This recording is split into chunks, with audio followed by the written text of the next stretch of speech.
assez costaud, quoi, hein, parce que l'épreuve quand même est très difficile, se retrouver devant les députés auxquels il avait menti. De quelle façon, lui qui avant était un peu cassant, un peu arrogant. Est-ce que vous avez transféré pendant la période 2006-2012 à la compagnie REL votre compte? La question que vous me posez, je vous aurais de vous dire qu'elle me semble empiéter, non pas aux frontières, mais pleinement, sur l'information judiciaire en cours, et je ne peux pas vous répondre. Jérôme Cahuzac se cachait derrière ça et disait « Je ne peux pas répondre à votre question puisque ça intéresse la justice et que je réserve mes déclarations au juge d'instruction. » C'est toujours le problème aussi de ces commissions d'enquête quand elles interfèrent sur une affaire judiciaire en cours, ce qui était le cas. C'est une affaire judiciaire en cours, donc il faut qu'on soit très prudent. Est-ce que vous pourriez nous préciser à quelle date vous l'avez transféré à Singapour? Je suis contraint de vous faire la même réponse, Monsieur le Président. Je ne peux pas vous répondre. Il est venu devant la commission d'enquête avec la ferme intention de ne rien dire. Il ne pouvait pas faire autrement que de venir. Et il s'est réfugié derrière ce prétexte qu'il y avait une affaire judiciaire en cours pour visiblement ne pas répondre à nos questions. Il n'avait aucune intention de répondre à nos questions. Jérôme Cahuzac a le droit de se taire devant les députés. Le silence vaut mieux qu'un mensonge qui pourrait lui valoir des poursuites pour faux témoignages. Est-ce que vous nous précisez la date et l'objet de ces déplacements en Suisse?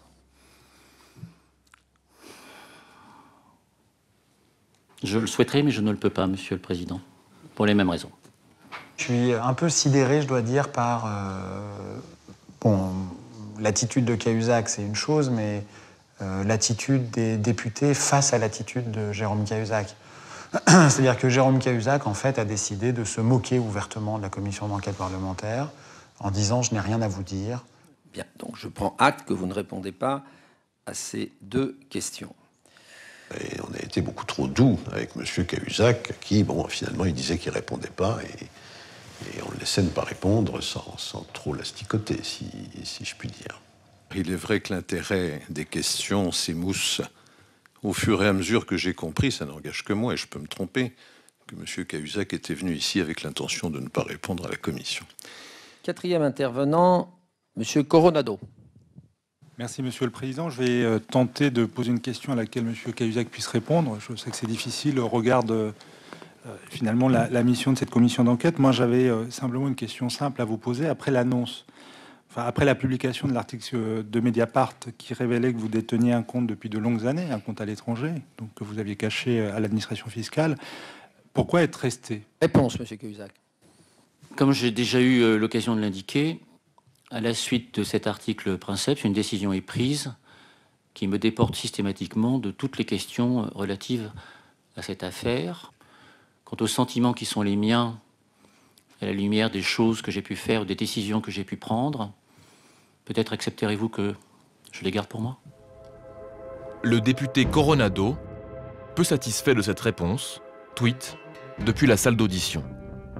C'est l'audition, je réponds si je veux et je vous emmerde. Je considère que ça n'est pas digne. On participe à des travaux d'une commission d'enquête, on n'est pas là pour faire le commentaire en live de ce qui se passe. Ça dénature par ailleurs l'objectivité du travail de la commission d'enquête. Donc non, c'est pas digne, c'est pas bien, selon moi. Chacun est libre de sa pensée, mais on est là, si vous voulez, pour essayer de découvrir la vérité et pas faire ces petits commentaires irrités par le comportement notamment de Jérôme Cahuzac. À la suite de cet épisode, le président interdit l'utilisation des téléphones portables pendant les auditions.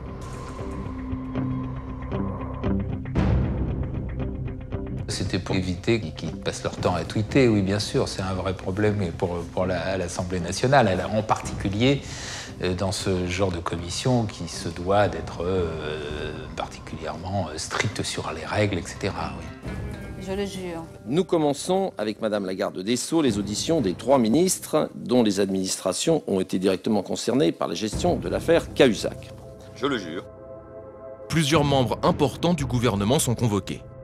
Ils doivent s'expliquer sur ce qu'ils savaient du compte en Suisse de leurs collègues. Le plus critiqué est Pierre Moscovici, ministre de l'économie et patron direct de Jérôme Cahuzac. 4 reproches m'ont été adressés au lendemain des aveux de l'ancien ministre délégué chargé du budget, Jérôme Cahuzac. Je ne veux en éviter aucun. Ces 4 reproches sont la complicité, la duplicité, l'incompétence et la manipulation. Aucun ne tient aujourd'hui. À partir de quelle date avez-vous eu des doutes quant à la véracité des affirmations de Jérôme Cahuzac selon lesquelles il ne détenait aucun avoir non déclaré à l'étranger? Écoutez, j'ai décidé vraiment de vous dire la vérité, je vous dis toute la vérité. Moi, c'était pas une préoccupation. C'était pas une préoccupation. Il fallait que la justice fasse son travail. Je me suis pas posée pour me demander si Jérôme Cahuzac est coupable ou non. La justice avançait, Cahuzac niait. Bon, voilà, moi, j'ai pas fait des analyses philosophiques sur ces dénégations. C'est les commissions langue de bois typiques, quoi. Et donc le téléspectateur le voit bien évidemment. La télévision, elle a un effet loupe terrible pour ça. Si je devais résumer mon propos, je n'ai jamais disposé d'aucun écrit, aucun élément oral ou écrit démontrant que M. Cahuzac avait disposé d'un compte à l'étranger. La plupart d'entre eux venaient donner une parole officielle et un habillage. Et la commission d'Outreau, qui mettait sur le devant de la scène des gens qui ne sont pas forcément politiques, ils jouaient quelque chose. Ils jouaient leur vie, ils jouaient leur innocence pour certains, leur carrière pour d'autres. Il y avait un enjeu fort, personnel, et que chacun avait bien intégré. Dans des commissions très politiques, les gens y vont comme ils vont à une formalité, et ils ne jouent rien du tout. Et l'enjeu n'est pas la sincérité, pas la compréhension et pas l'explication. Mme Taubira, ce matin, non, chose à faire, parler de ça, etc. C'est un peu se moquer du monde. Je ne parle pas de vous, monsieur le ministre, mais se moquer du monde que de nous dire audition après audition, bah non, on n'en parle pas. Bon, Cahuzac, c'est à peine si on sait qui c'est.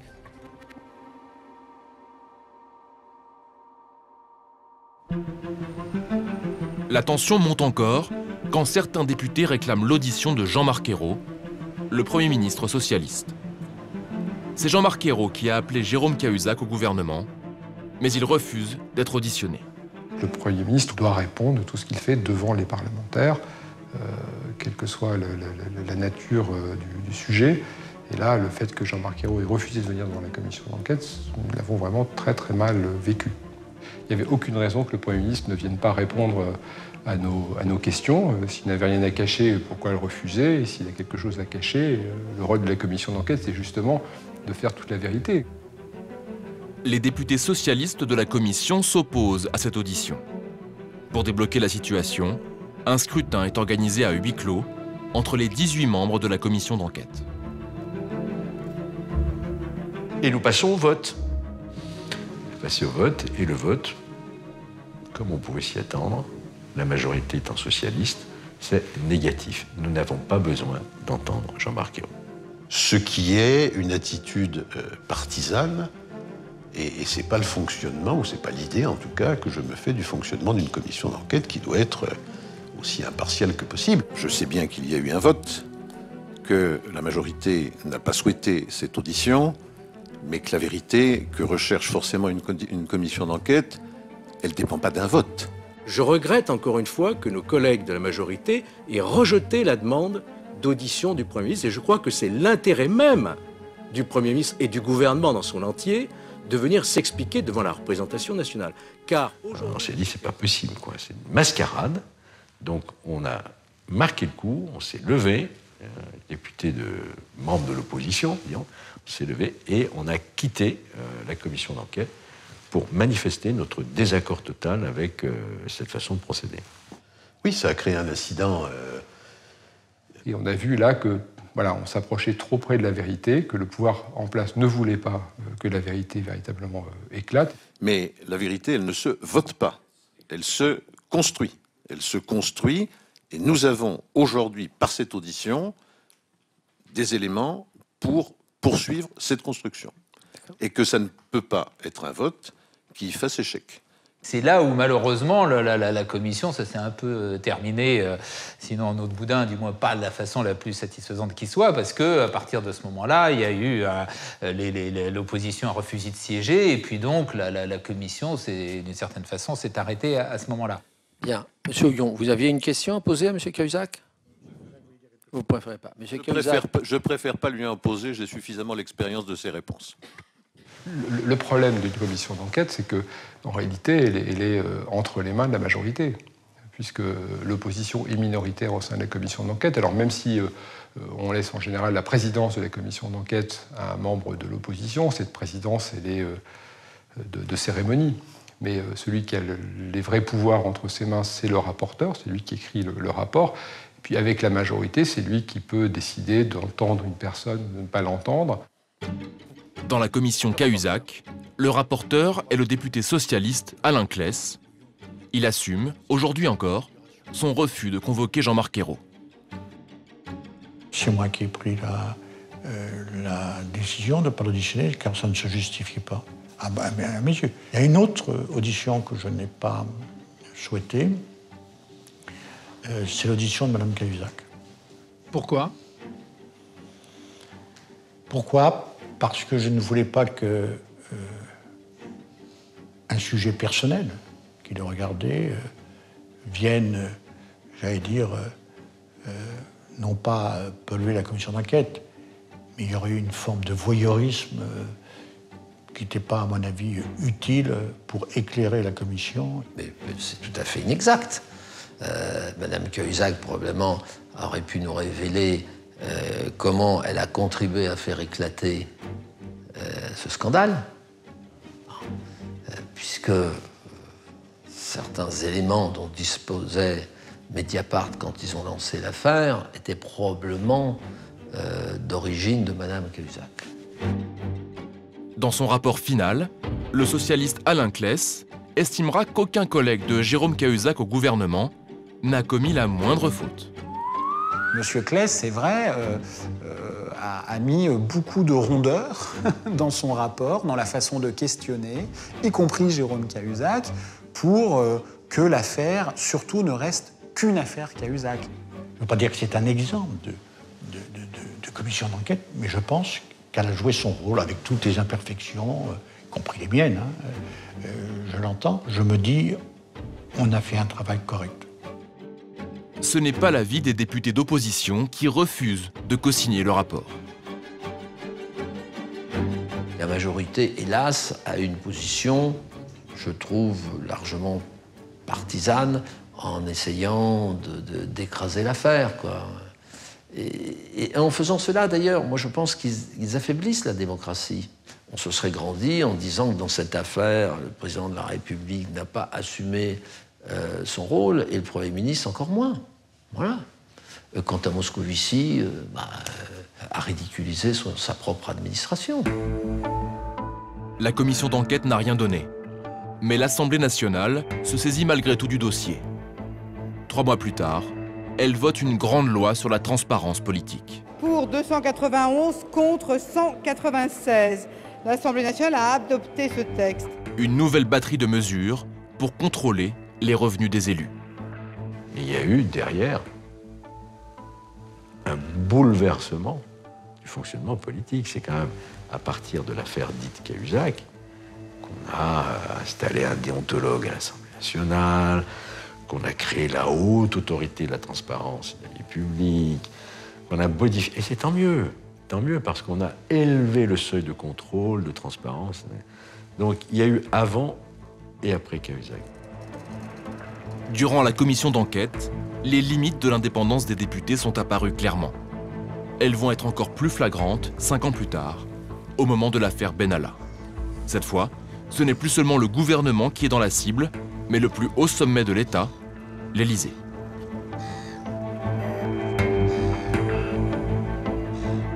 Bienvenue à tous. L'opposition parle ce soir d'un scandale d'État. Les faits remontent donc au 1er mai. La vidéo est accablante. On y voit Alexandre Benalla frapper à terre un manifestant. Les témoins parlent d'une scène d'une grande violence. Regardez, il étrangle. Il étrangle. Regardez ça, regardez ça, regardez ça. Regardez ça. Regardez ça, comme il matraque. C'était malade. Il y a vraiment un problème. Qu'on n'imagine pas quelqu'un qui est membre du cabinet du président de la République, déguisé en policier, en train de s'en prendre à des citoyens, cependant que d'autres policiers et gendarmes tout autour restent impassibles. 5 jours après le début du scandale, l'Assemblée nationale lance une commission d'enquête. Mais les choses vont très vite mal tourner. La présidente macroniste, Yaël Braun-Pivet, élue dans le sillage d'Emmanuel Macron, refuse les auditions réclamées par les députés d'opposition. Donc, je vous propose de voter sur la proposition qui est la mienne, qui était de vous proposer d'auditionner le préfet de police, le cas échéant. Madame la Présidente, je crois que vous avez des demandes d'expression assez nombreuses. Le responsable de la compagnie numéro 15. L'enjeu, c'était d'arriver finalement à auditionner certaines personnes qui étaient membres de l'Élysée. Et il y a eu toute une guerre politique à l'intérieur de l'Assemblée pour savoir qui allait être sur la liste des auditionnés. Notre commission d'enquête, elle a le devoir, au nom de la nation, de faire la vérité en toute liberté, sans être entravée par des ordres venus de l'Élysée, relayés par les députés du groupe En Marche. C'est vous, majorité, Madame la Présidente, qui aujourd'hui avez une shortlist, une liste très minimaliste de gens à entendre, et nous voulons, notre groupe, dénoncer cette obstruction. Je suis, comme beaucoup d'élus présents dans cette salle, outré par ce qui est en train de se passer. Je souhaite pouvoir l'exprimer convenablement. Dans quelle démocratie moderne c'est la majorité qui décide d'une commission d'enquête chargée de juger d'une action de la majorité? Ça ne se passe pas, ça. C'est pas possible. C'est pas possible. Donc je vous propose de voter pour la liste suivante. Non, ça suffit, ce qui suffit. De Monsieur Gibelin. Suffit cette audition de Monsieur le préfet de police. Mascarade Jupiter. Ainsi que du responsable de la compagnie de CRS numéro 15. Qui est pour? La commission tourne à la foire d'empoigne. Une mascarade, madame. Qui est contre? Donc je note, la liste est adoptée ainsi que désignée. Je vous ferai parvenir le calendrier des auditions dans la soirée. La séance est levée. Il y avait sans doute un embarras politique, il ne faut pas le nier. Pourquoi? Pourquoi? Parce qu'en réalité, c'est un proche du président de la République, Alexandre Benalla. Je pense que ça s'est parfaitement vu assez rapidement. Et c'est sans doute, pour une Assemblée nationale qui est de la même couleur politique que le gouvernement, embarrassant d'avoir enquêté sur un proche du président de la République. Est-ce que l'Élysée souhaite torpiller les travaux de notre commission? Je le crois, je le crains. Je pense qu'instruction a été donnée aux députés du groupe En Marche de bâcler la préparation d'un vrai faux rapport. Alors je le regrette. Je le regrette vivement. Je suis contraint de suspendre ma participation à ce qui n'est devenu, hélas, qu'une parodie. La commission d'enquête interrompt ses travaux. Elle ne publiera même pas de rapport. Heureusement qu'on n'en est pas resté à cette commission qui a explosé en vol de l'Assemblée nationale, qui n'a eu aucune crédibilité, puisqu'elle n'a eu aucune indépendance. Le Sénat aussi a lancé une commission d'enquête sur le sujet. Il est prévu qu'elle soit publique, télévisée et qu'elle dure 6 mois. Au Palais du Luxembourg, les macronistes sont très minoritaires. Ils ne peuvent pas s'opposer aux auditions. Le Sénat sent qu'il y a là un sujet politique majeur. Il sent aussi qu'il y a un vrai questionnement sur l'organisation de la sécurité autour du président de la République.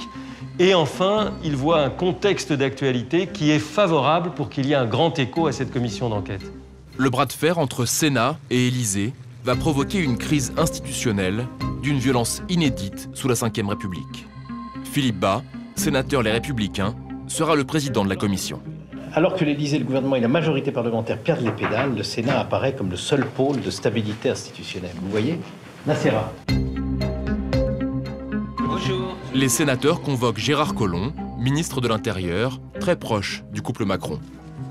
L'audition doit éclaircir les liens entre Alexandre Benalla et la hiérarchie policière. Mais Gérard Collomb affirme n'être au courant de rien. Je croyais que monsieur Benalla était policier. C'est un grand moment oui, de comique républicain, on va appeler ça comme ça. Compte tenu de ce qui se passe, moi j'en découvre chaque jour sur les personnalités. C'est presque une audition entre anciens amis. Il faut se rappeler que Gérard Collomb est un ancien sénateur socialiste, donc il connaît très bien Philippe Bas et les membres de la commission d'enquête du Sénat. Il sait comment s'y prendre et il fait en sorte finalement que l'audition ne se retourne pas tout à fait contre lui. Je lis les journaux comme vous, et il y a toute une partie de l'histoire de M. Benalla que, franchement, je découvre de plus en plus. Eh bien, monsieur le ministre de l'Intérieur, heureusement qu'il y a les journaux pour vous informer. Vous avez raison. Ça révèle là aussi les limites de la commission d'enquête. Quand un ministre n'a pas envie de dire la vérité, ne la dit pas, c'est tout à fait dommage, parce que je pense que c'est pas l'honneur de la démocratie.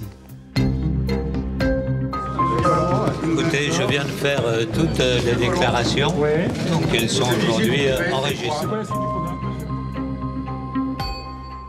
Le jour même, entouré de poids lourds du gouvernement, le président de la République riposte.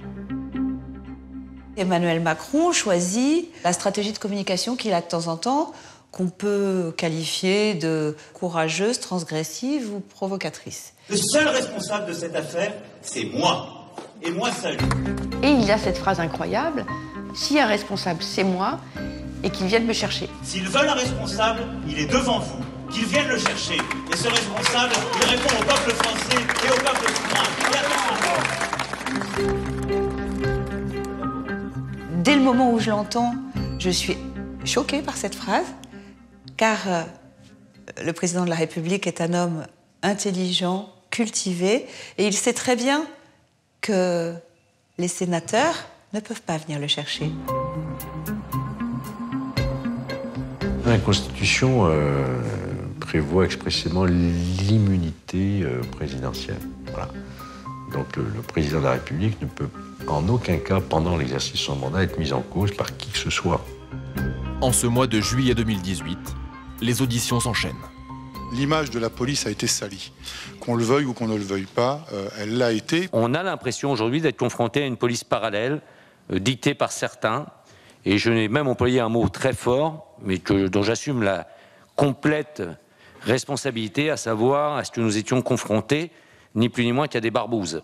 On est en plein été et il y a des gens qui interrompent leurs activités, qu'elles soient professionnelles ou estivales, pour ne pas manquer l'audition de tel ou tel. Moi, j'ai un souvenir très précis. Pendant que je déroulais les commissions, j'étais avec mon smartphone, j'étais en randonnée en Ardèche. Et quand je savais qu'une commission importante devait démarrer, si vous voulez, mon obsession, c'était de trouver un endroit sur le GR où ça captait et où on pouvait s'arrêter 3/4 d'heure, faire une pause, de préférence à l'ombre, parce qu'il faisait très chaud, et regarder l'audition. Donc j'étais vraiment captivé. Ça devient un feuilleton qui passionne les Français de manière inattendue, presque comme le Tour de France qui a lieu au même moment durant l'été. Et j'ai beaucoup réfléchi à ça. Je me suis dit, pourquoi ces pics d'audience, pourquoi ça intéresse comme ça les Français? Je crois que c'est la première fois qu'on voyait de manière physique les visages de la Macronie. Monsieur Benalla a touché, pour le mois de mai, son salaire intégral. En revanche, les 15 jours de suspension se feront l'objet d'une retenue sur les droits à congé qu'il avait en reliquat au titre de l'année 2017. Compte tenu des éléments portés à notre connaissance à ce moment-là, la sanction apparaît proportionnée. C'est quelque chose d'assez fascinant de voir réellement des gens qui ont du pouvoir se retrouver en situation d'être interrogés. Il y a peut-être une sorte de revanche du citoyen sur l'élu. Moi, ce que je peux vous contenter de vous dire, et là aussi en restant à la place qui est la mienne, qui est celle de chef de cabinet, c'est les missions que j'ai conférées à M. Benalla et je vous les ai expliquées, je crois, en détail. Vous étiez informé qu'il bénéficiait d'un port d'armes? Oui, j'en ai été informé. En quoi ce permis de port d'armes était-il utile à l'exercice de sa fonction à l'Élysée, tel que vous-même la décrivez? Le besoin d'en connaître doit quand même à minima reposer sur toujours la notion de sécurité. Je ne pense pas que Alexandre Benalla représentait une menace pour la présidence de la République. L'étau se resserre autour d'Emmanuel Macron. Nouvelle offensive de l'Élysée. Plusieurs proches du président attaquent violemment le Sénat. Si certains pensent qu'ils peuvent s'arroger un pouvoir de destitution du président de la République, ils sont eux-mêmes des menaces pour la République. Ce sont des propos très choquants de dire que des parlementaires sont une menace pour la République. Monsieur Castaner a tout à fait eu tort de dire cela. Nous avons fait notre travail tel qu'il est prévu dans la Constitution. Dans le journal Le Monde, Nicole Belloubet, ministre de la Justice, met aussi en doute la légitimité du Sénat. Cette dissertation laborieuse n'aboutit à rien, ne nous a pas fait dévier d'un iota, et j'ai trouvé que c'était totalement inutile. Alexandre Benalla sort de l'ombre à son tour. L'homme casqué de la contrescarpe apparaît sous un tout autre jour. Ce qui est bluffant quand il débarque au Sénat, c'est le personnage qu'il se fait. Les lunettes, le costard et tout.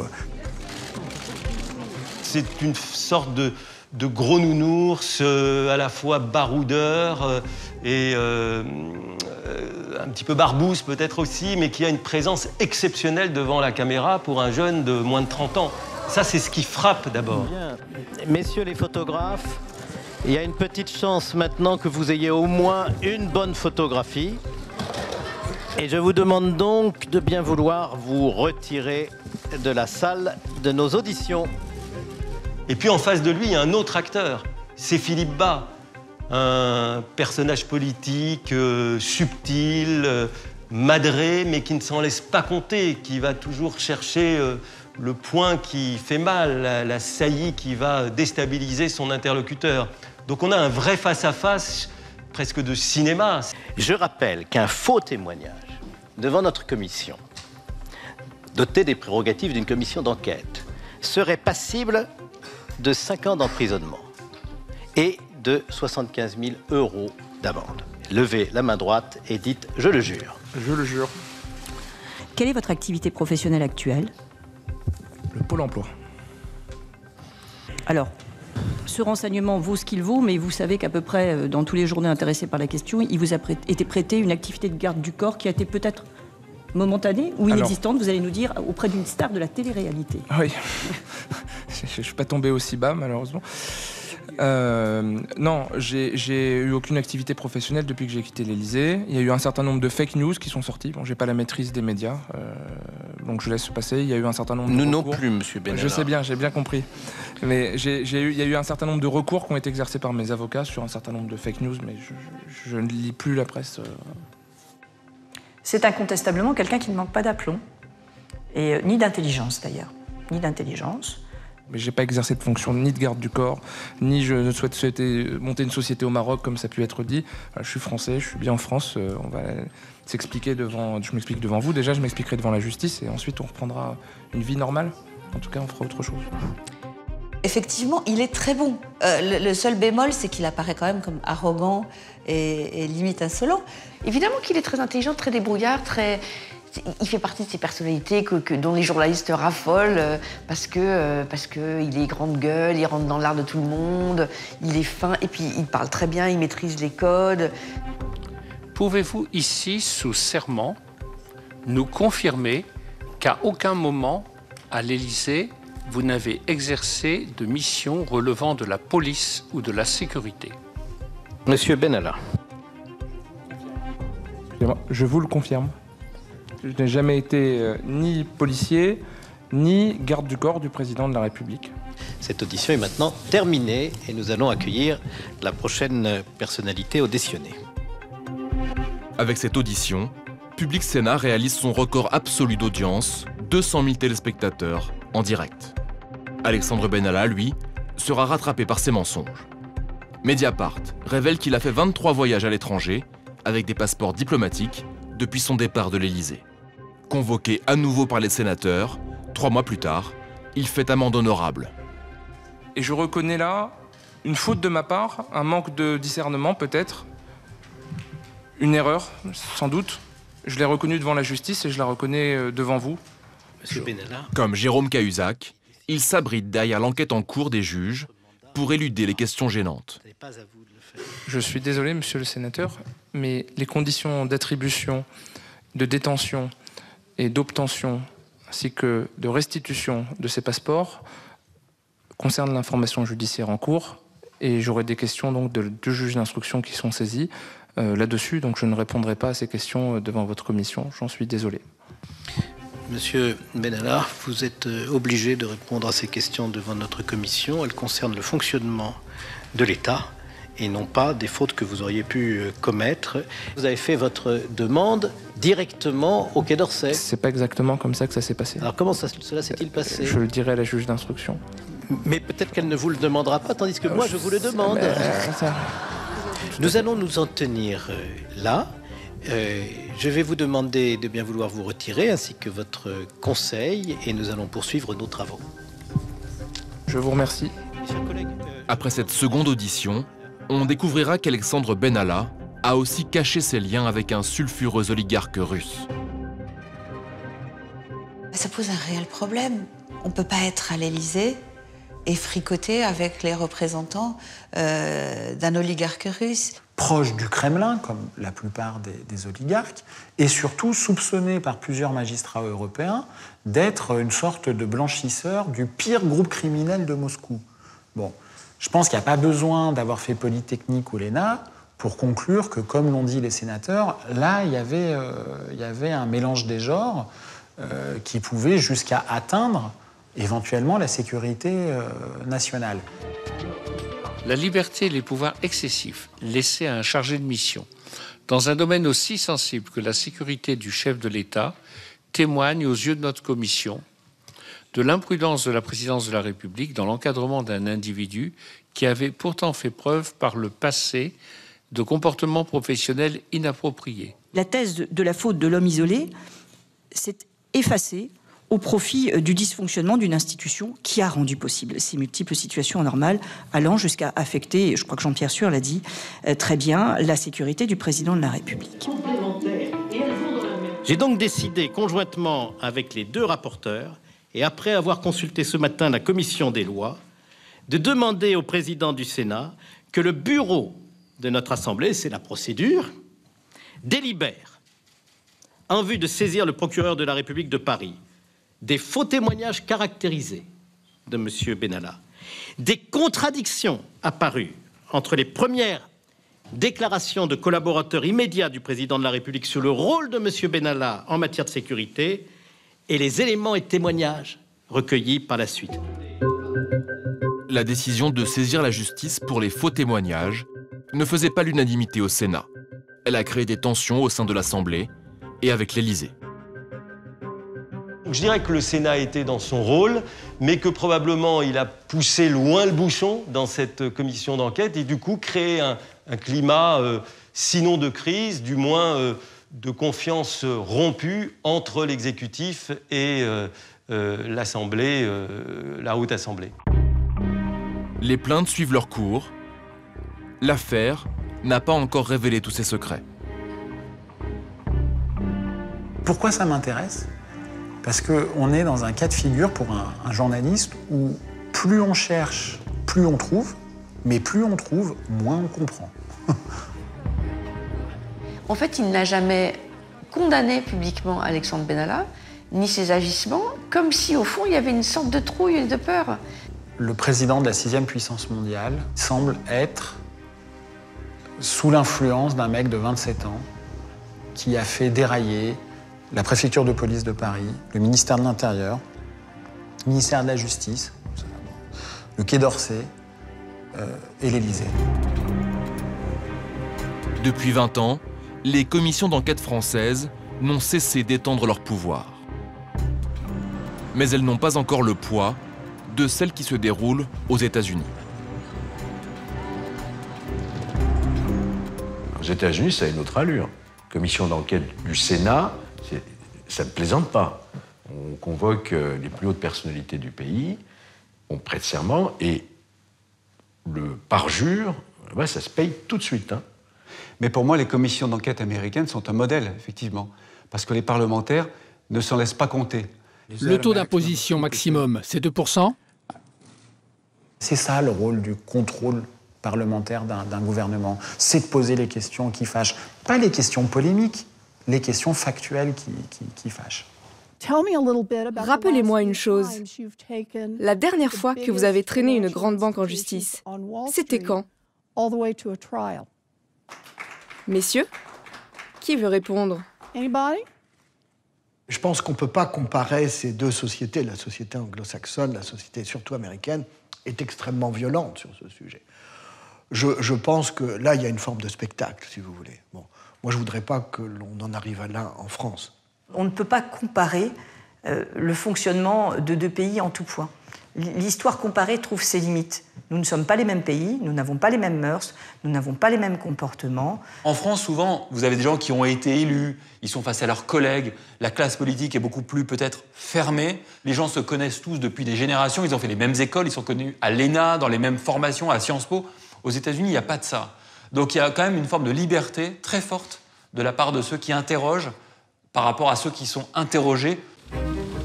Autre différence, contrairement aux Français, les Américains n'hésitent pas à enquêter sur le monde des affaires. Aux États-Unis, les parlementaires peuvent vraiment faire un tête-à-tête, un face-à-face avec le patron de Facebook et avec quelqu'un qui vaut 100 milliards de dollars pendant 1 heure, lui ruiner sa communication, lui demander des comptes et ne pas le lâcher et reposer 14 fois la question tant qu'il n'a pas répondu. Vous avez décidé de ne pas informer vos utilisateurs. Tout à fait. Quand avez-vous décidé de ne pas informer vos utilisateurs? Je ne sais pas.